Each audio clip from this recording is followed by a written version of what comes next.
Like I pulled this out and I was like, oh no, we're not having this. What's up, Slick Dealers? Today we're taking a look at 3 different Logitech keyboards, all at drastically different price points to see what makes the difference. Everybody needs a computer keyboard, but the majority of people don't realize just how big and broad the keyboard market is. There's a little group of keyboard elitists at my work who have custom built keyboards that cost them hundreds, if not thousands of dollars, but I'm not gonna get into custom keyboards because that's just a whole other thing. Rather, I thought it would be interesting to look at different price tiers with just one company, Logitech. And I've got a buddy here to help me with a lot more knowledge of computer systems than me. Danny. Hey, what's up, Pete? How's it going? Folks, Danny has his own YouTube channel called Nerd on a Budget. Tell us what you do over there. So my channel mainly focuses on computer builds and computer technology. I do a lot of product reviews as well as deal hunting, and I try to help people save money where they can to build the best computer system that I can. As a matter of fact, I actually did a video with Pete over on my channel where I challenged him to find a graphics card in the current climate. So definitely go over there and check it out. That video's up right now as well, so open the link in the description in a new tab so you can watch that video right after this one. Looking at Logitech's overall fleet of keyboards is really interesting to me. That's why I wanted to do this video. You know, you've got a $10 keyboard, a $60 to $80 keyboard, and then a $250 keyboard. And I feel like the average person is gonna look at all 3 of these and go, why the difference? Why the drastic difference in price? So let's quickly go over the keyboards that work at today. You wanna start off, Pete? First up is the cheapest Logitech keyboard that they make, the K120, which goes for about $10, and you've probably used this before in like a library or an office. They're pretty common. Next is one of Logitech's more affordable keyboards, the K845. This costs around $50 to $80 depending on what options you choose. We went with the TTC brown switches. If you wanted the official Cherry MX switches, that would have been an additional $20. And finally, we have the G915, Logitech's top gaming keyboard. It's wireless and mechanical and has Logitech G Suite tactile switches, which is Logitech's gaming equivalent to brown switches. So I actually use brown switches in my daily drive mechanical keyboard. Earlier, Pete had mentioned that I have a lot of computer knowledge. Keyboards is a whole nother subgenre that I wouldn't even call myself an expert, though I have been using a mechanical keyboard for the last 9 or so years. I got my first one back in 2012 and I've been using it ever since. Full disclosure, I don't normally use mechanical keyboards, so this comparison video is coming from the perspectives of a noob and a pretty regular user. We should also probably preface the video by saying this is more of a first impressions videos on these keyboards, and it's meant to give you an idea of what you should expect should you pick any of these up. For starters, while we did pick up this K120 keyboard, since it's not mechanical, there's not a ton to compare to the other 2. It's spill resistant and has some tilt legs to adjust your angle like the others. We'll occasionally reference the K120 throughout the rest of the video, but this is going to be mainly a comparison between a entry-level and high-end mechanical keyboards, which would be the K845 as well as the G915. And a quick disclaimer, if you happen to make a purchase through any of the links in the description, Slickdeals may receive a small commission. So let's talk about one of the biggest differences between these 2, which is the fact that this mechanical keyboard is wired while the G915 is wireless. I would always prefer wireless just because it gives you the flexibility to take the keyboard and you can kind of move it around without any wires knocking things over or without using like an additional USB port on your laptop or computer. I appreciate on the G915 the different options for connectivity.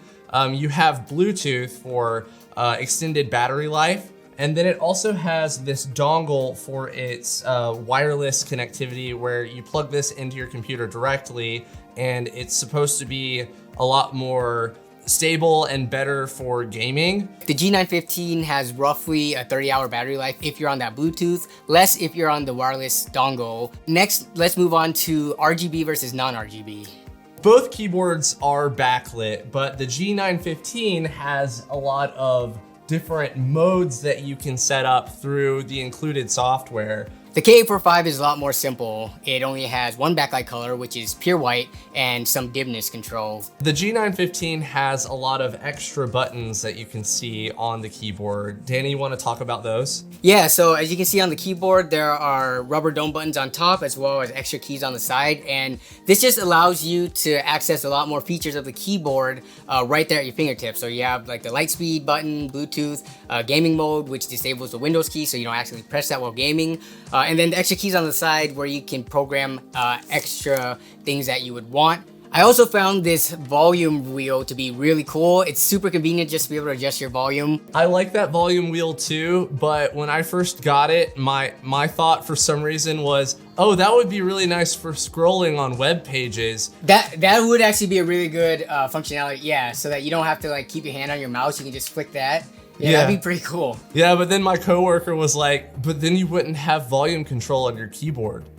And I was like, there needs to be a quick button to switch it, just like these top buttons, volume versus scrolling. Yeah, just make your macros that. Boom, done.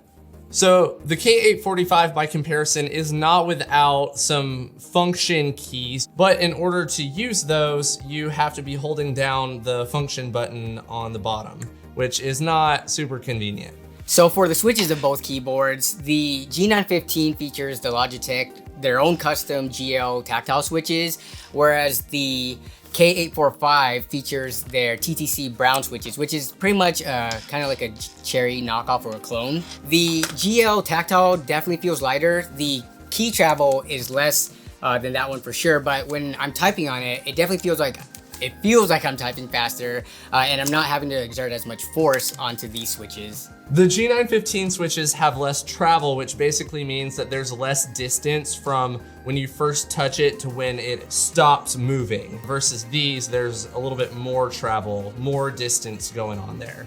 You want to give them a quick rundown on the rollover features of each keyboard real quick? Yeah, sure. Key rollover is the amount of keys that you can press on a keyboard at one time, and the computer actually registers those. These are best in class in having in-key rollover, which basically means that you can press as many keys on the keyboard at one time and it should register all of those. The K120 by comparison only has 2-key rollover. So, if you hit 4 keys, you might only get 2 of those that register. The last thing that we want to talk about with regards to the different features is actually the warranty period. So the G915 being the more expensive keyboard does have a longer warranty. It's 2 years as opposed to 1 year on the K845.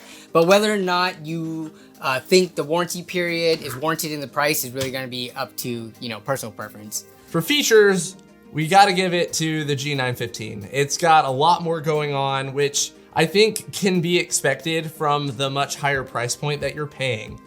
To get our impressions for each keyboard, we did a few things. First of all, we dedicated a full day's use to each keyboard that we have. Let's start off with the K845. Danny, what did you think?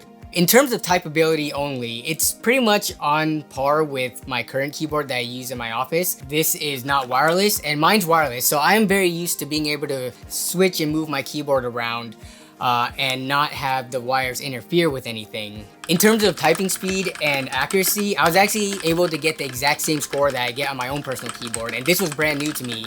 But what do you think about the K845, Pete? I mentioned before that I'm not used to using mechanical keyboards, so this was a bit of a new experience for me. That said, I do have an understanding of them, which I'll get into in a little bit, but basically, jumping to this K845 from my MacBook Pro keyboard was a bit of a culture shock for me, The travel distance on these keys is obviously gonna be a lot more than a laptop keyboard.